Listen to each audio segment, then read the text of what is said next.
Hello, Internet, and welcome to my very, very late, like 2 weeks late again, sorry, review for the season finale of Mob Psycho 100 Season 2. This episode was great. When we last left off, Mob had what was probably the best fight of the entire series against Serizawa. This episode included, I'm not gonna lie. As Mob finally kind of took on the role of guiding Serizawa into the light, like Reigen did for him way back when. And then it's time for the final battle with Suzuki. Before we go any further, though, just a reminder, there are still 2 days left on my Spring 2019 anime review straw poll in the description down below. Go down, fill that out, let me know what you want to see me covering next this season by Monday. Anyway, let's jump right on in with the season finale.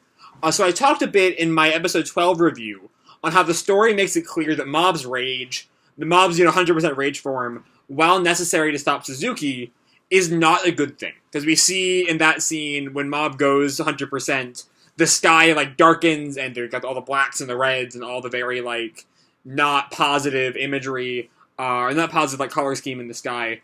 And Suzuki rightly points out that it looks like Mob is, kind of having fun fighting Suzuki. And I'm glad the narrative allows Mob to, at this point, Mob has gone through this enough that just looking at Ritsu is really all it takes to remind him, oh, right, yeah, I need to get myself in control. And he does, because Mob has grown enough to do that, too. Also, of course, the action and animation is really good, but y'all already know that, so I'm not really going to bring up the animation because, at this point with Mob Psycho, what else is there? What is there to say about the animation in Mob Psycho that has not been said a million times already? There's nothing left. Y'all know it's good. I know it's good. We all know it's good. Anyway, back to the plot. I love my boy so much. Mob is the best. Even at this point, even with everything that's happened, he still is taking pity on Suzuki for how he lived. Even if he acknowledges that everything is Suzuki's fault, by episode's end, we're well aware Suzuki had it all, had a wife who somehow loved him, had a son, and squandered it in his pursuit of power. Mob still, wants to see him be redeemed. He's just the best. Mob is just the best person ever, okay? And I adore him. Now, on to one of my favorite moments of the episode. There's a scene where Mob is getting beat up by Suzuki, and everyone's like, oh, you should just run, Mob. And Mob is like, I'm not strong enough to do this. And I love that bit where he admits that. Because when you first hear that line, you think Mob is saying that he's not physically strong enough to fight Suzuki, that he cannot win in a physical match. But he's not. Of course he hasn't, because that's never been Mob's concern. Mob is admitting that his argument is not getting through to Suzuki. Nothing he can do will make Suzuki redeem himself. And so finally, he has to just give in and fight Suzuki. With full intent to just destroy him. And the narrative pulls no punches on how awful Mob has to be to deal with Suzuki. That scene where he twists and contorts him and spins his head around, it's it's horrific, it's painful. Yeah. That's a huge fucking thing there. But Suzuki kind of breaks free. He starts burning up right after that. And that kind of brings us to the last leg of the fight. And I love this part. Because the narrative, I love the associating of Mob with water and Suzuki with fire. Suzuki's burning up and, flame rage and all that good shit. And Mob is surrounded by water and controlling the water in that room they're in. I'm not entirely sure how the water came about, but whatever. It's there and it's fucking cool.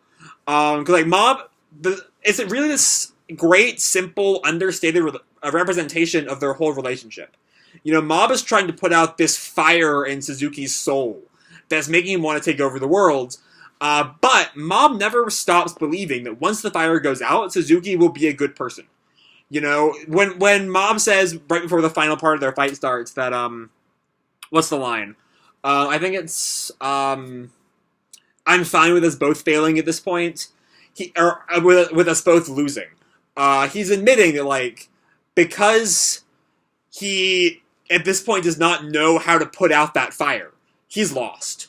He does put out that fire, kind of, by episode's end. And so in the end, it does kind of come out to be Mob's win.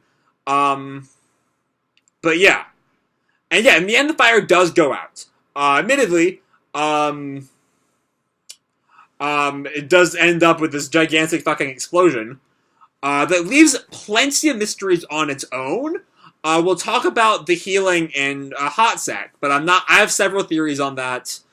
But I'm not quite sure how to read that. All the Suzuki epilogues didn't really work as well as the rest of the episode's content for me. I'm just not quite sure how to read that scene. Like, the sudden appearance of the wife that had never been mentioned. Maybe, like, the scene feels like it's building up towards the first steps of Suzuki's redemption. But the wife is just kind of there to be like, oh, he just squandered everything, and you kind of feel less pity for him for that. So I'm not quite sure how to read that scene. But by episode's end, I think he's definitely made the first, like, baby steps towards not being a shit show, and growing up. And then there's the healing. So, my first thought, before we saw the giant broccoli, that we'll get to in a minute, was that it was a sign of Suzuki's redemption, that he had healed everybody and then was turning himself in peacefully. Then I was like, oh, it must be the broccoli, right? Because I don't know, maybe it's magic or some shit. I've heard people talking about that, some manga fans talking about that, so maybe it's magic or some shit, I don't know. But then it was the healing magic that caused the broccoli to grow. So it couldn't have been the same, so the same thing could not have been created and then healed everyone, right? That doesn't make any sense. So I feel like that's going to be a Season 3 mystery, if there is a Season 3. I really hope there is a Season 3. But anyway, so yeah, after the battle, everyone is healed. All of their wounds are healed. Even the scars are healed. So that's a cool thing to see. But after the battle, the Kageyamas and Reigen head to the school to get Mob a tracksuit to change into, where they run into none other than Captain Goda. And this is really where the epilogues start up. Because really all of this stuff is kind of fluff. I'll talk about that more once we're getting to all the other epilogues. But yeah, it's nice to see everyone living their lives again. I'll talk about that a lot more in my whole episode retrospective at the end of the video. But yeah. I'll save that for later. I have a whole section on that where I talk about all that in relationship to the show's themes. We'll get that to in a little bit. We do get to confirm that Suzuki lived, as he's taken away by that spy guy from the start of the arc, who was there for 5 seconds, then quickly got his ass kicked. Again, the inclusion of Suzuki's wife is kind of brought up again as Suzuki's being taken away, and it just doesn't really work for me. I just don't know what one is trying to accomplish with her inclusion. So, like, I get the sense that if that relationship had been brought up earlier, that could have been a really emotional scene, especially because Suzuki and Sho's relationship was never really established, or was never really gone into, I mean. So I feel like that scene should feel very emotional, but it feels more like fluff than it really should. That's really a minor thing. It's like the smallest thing I can think of.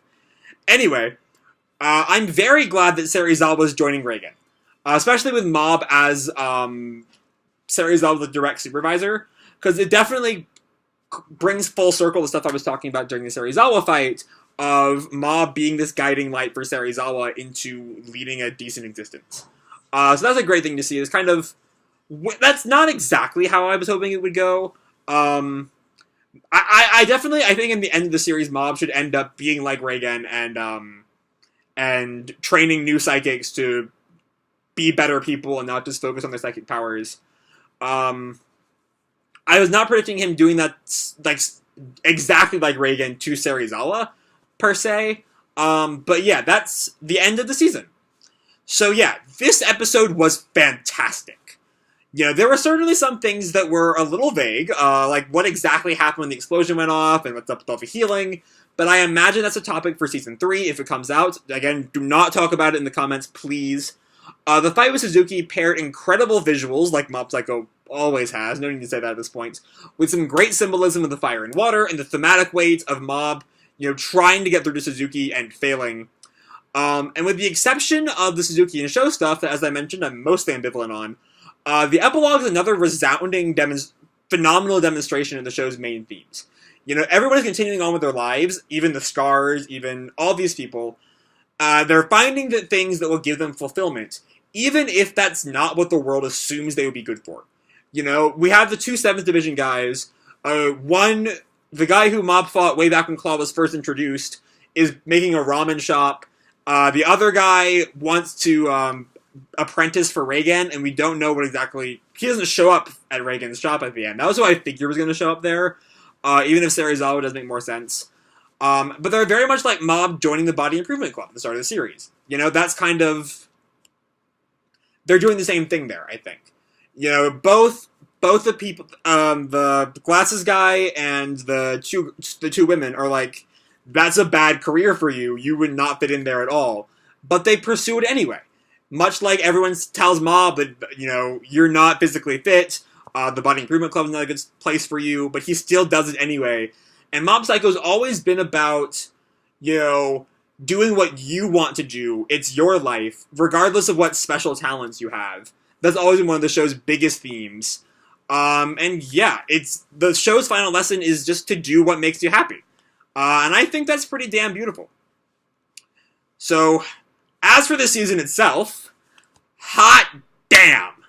It was pretty much perfect. I think I will get some flack for my opinion that the Mogami arc is the low point of the season. In retrospect, it's kind of just the Teru arc all over again. But you would be hard-pressed to call that bad at all. The animation is still phenomenal. It's just the themes and the characters feel kind of redone from Teru. But after that, though, the series goes from pretty fucking good to the greatest thing I've ever seen.